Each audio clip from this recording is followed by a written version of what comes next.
Hello दोस्तों, आज की इस वीडियो में मैं आपको इनवर्स ट्रिग्नोमेट्रिक फंक्शन के दो ऐसे क्वेश्चंस आपके सामने मैं लेके आया हूं जो एग्जाम में आपको देखने को मिल जाएंगे। ठीक है, तो उन क्वेश्चंस को हम विद सॉल्यूशन इस वीडियो में देखने वाले हैं। तो वीडियो को एंड तक देखिएगा और वीडियो को लाइक कर दीजिए और फटाफट से अपने दोस्तों के साथ शेयर कर दीजिए। चलिए वीडियो को फिर स्टार्ट कर लेते हैं। तो क्वेश्चन हमारा फर्स्ट है ten inverse 1 plus cos inverse -1/2 plus sine inverse -k1/2। ये आपका सिंपल सा क्वेश्चन है। यहाँ पे इसको हम सॉल्व करते हैं। तो देखिए यहाँ पे आपके पास तीन फंक्शन है, एक टेन का है, कॉस का है, एक साइन का है। हम तीनों को अलग अलग मान लेते हैं। सबसे पहले यहाँ पे आपको इन तीनों का मान निकालना है, फिर तीनों को हम जोड़ देंगे तो हमारे पास फाइनल आंसर आ जाएगा। तो हम इन तीनों को अलग अलग मान लेते हैं। सबसे पहले हम टेन इनवर्स 1 है, इसको हम x मान लेते हैं। तो यहाँ पे लिखेंगे माना x equal to ten inverse 1। Okay, फिर यहाँ पे y बराबर हम इसको मान लेते हैं cos inverse -k1/2 and z equal to मान लेते हैं साइन इनवर्स -1/2। ओके, हमने तीनों को इस तरीके से मान लिया है। फिर इसके बाद में हम एक एक का मान हम निकाल लेते हैं। तो यहाँ पे देखिए हम यहाँ पे करेंगे टेन एक्स बराबर हो जाएगा हमारे पास 1, क्योंकि हमने इस टेन इनवर्स एक्स को इधर ला दिया है। ठीक है ना, ये फिर आप ऐसे मान लीजिए कि 10 से हमने दोनों साइड मल्टीप्लाई कर दिया है। ठीक है, तो हमारे पास टेन एक्स बराबर 1 हो गया। ठीक है, अब यहाँ पे देखिए हम जानते हैं कि जो टेन इनवर्स एक्स है उसका मुख्य मान जो कि कितना होता है -π/2 से +k π/2 होता है गाइस। तो यहाँ पे हम जानते हैं कि 1 जो है 10 में जो 1 है वो किसका मान होता है, टेन एक्स बराबर हम इसको लिख सकते हैं क्या 10π/4। हम इसको 10π/4 इसको हम लिख सकते हैं कि नहीं। ठीक है, तो यहाँ पे हमारे पास जो x की वैल्यू है वो क्या निकल के आ जाती है, x बराबर हमारे पास π/4 निकल के आ जाता है। ठीक है ना, इसी तरीके से हम यहाँ पे करेंगे cos y is equal to -k1/2। ठीक है, तो यहाँ पे जो cos y है बराबर जो cos होता है हमारे पास उसका मुख्य मान कितना होता है, उसका मुख्य मान हमारे पास होता है 0 से पाई। क्या होता है, 0 से पाई होता है। तो यहाँ पे जब हम बात करते हैं -k1/2 की, तो यहाँ पे देखिए जो 1/2 है वो cos में किसका मान होता है, π/3 का। ठीक है, π/3 का मान होता है। तो यहाँ पे हम लिख सकते हैं cos y is equal to minus हमारा बाहर रहेगा cos π/3। ठीक है, लेकिन इस माइनस को हम बाहर नहीं रख सकते क्योंकि cos है। यहाँ पे cos तो है ना माइनस को अंदर ले जाता है।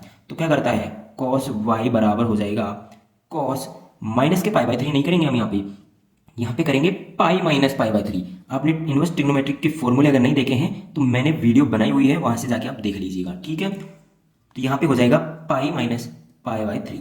ठीक है, ये कंडीशन हो गई। अब यहाँ पे इसको हम सॉल्व करके लिखेंगे तो cos y is equal to हो जाएगा cos 3π - π क्या हो जाएगा 2π/3। ठीक है, तो यहाँ पे y की वैल्यू क्या आ जाएगी, y की वैल्यू हम यहाँ से लिख सकते हैं 2π/3। ठीक है, ये हमारे पास y की वैल्यू आ गई है। इसी तरीके से अब हम z की वैल्यू निकालेंगे तो यहाँ से sin z बराबर क्या हो जाएगा -k1/2। ओके, तो यहाँ पे साइन में 1/2 किसका मान होता है π/6 का। ठीक है ना, और यहाँ पे जो साइन का मुख्य मान होता है वो क्या होता है -k π/2 से +k π/2। तो यहाँ पे हम लिख सकते हैं sin z equal to -k sine किसकी वैल्यू होती है ये π/6 की। ओके, अब इस माइनस को हम अंदर भेज देंगे। ठीक है ना, तो sin z बराबर क्या हो जाएगा साइन -k π/6। ठीक है ना, क्योंकि जो माइनस होता है वो साइन में ऐसे कैसे चला जाता है। तो यहाँ पे z की वैल्यू क्या आ जाती है हमारे पास -k π/6। तो ये हमारे पास z की वैल्यू हो गई है। अब इन तीनों की वैल्यू हम इसमें रख देंगे तो यहाँ पे हो जाएगा देखिए π/4 प्लस ये हो जाएगा 2π/3 और यहाँ पे माइनस है, यहाँ पे प्लस है, माइनस प्लस माइनस, तो -k π/6। इसको जब हम सॉल्व करते हैं तो हमारे पास फाइनल आंसर क्या निकल के आ जाता है 3π/4। ओके, ये आपका फाइनल इसमें आंसर हो जाएगा। ठीक है ना, तो ये था आपका फर्स्ट क्वेश्चन। चलिए नेक्स्ट क्वेश्चन हम देख लेते हैं कि वो कौन सा क्वेश्चन। तो ये क्वेश्चन नंबर सेकंड है tan inverse root 1 - cos x upon 1 + cos x। यहाँ पे कंडीशन ये है कि x की वैल्यू जो है वो 0 से पाई के बीच में है। ठीक है, तो यहाँ पे इसको सॉल्व करने के लिए आपने फॉर्मूले पढ़े होंगे ट्रिग्नोमेट्री में। 11th क्लास के फॉर्मूले हैं cos 2θ के। ठीक है, cos 2θ बराबर क्या होता है, यहाँ पे एक तो होता है 2 cos स्क्वायर थीटा -1, एक फॉर्मूला ये होता है, और सेकंड फॉर्मूला यहाँ पे होता है 1 - 2 साइन स्क्वायर थीटा। ओके, यहाँ अगर हम इसको लेके चले तो इसकी वैल्यू हम यहाँ पे निकाल सकते हैं cos 2 theta upon 2 equal to 2 cos square theta upon 2 minus 1 लिख सकते हैं ना। तो आराम से यहाँ पे 2 से 2 कैंसिल हो जाएगा।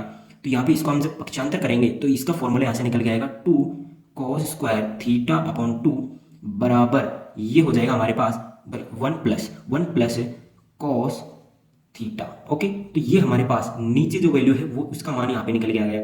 ऐसे ही ऊपर वाले में हमारे पास क्या निकल के आ जाएगा, ये आ जाएगा 2 sine square theta by 2 equal to 1 minus cos theta. ठीक है ना, ये निकल के आ जाएगा। तो इनकी वैल्यू हम यहाँ पे पुट कर देते हैं। तो ये हो जाएगा tan इनवर्स, इसकी वैल्यू हो जाएगी यहाँ पे 2 sine square x by 2 upon 2 cos square x by 2 और ये रूट एज इट इज। अंदर हमारे पास 2 से 2 कैंसिल हो जाएगा तो यहाँ पे निकल के आ जाएगा tan इनवर्स। यहाँ पे रूट से स्क्वायर कैंसिल हो सकता है, बिल्कुल हो सकता है। तो sine x by 2 upon cos x by 2। ठीक है ना, तो यहाँ पे ये क्या हो जाएगा tan x बाई 2। तो ये हो जाएगा tan inverse tan x by 2। ठीक है, तो यहाँ पे tan इनवर्स tan से कैंसिल, यानी कि यहाँ पे लिख सकते हैं तुलना करने पर।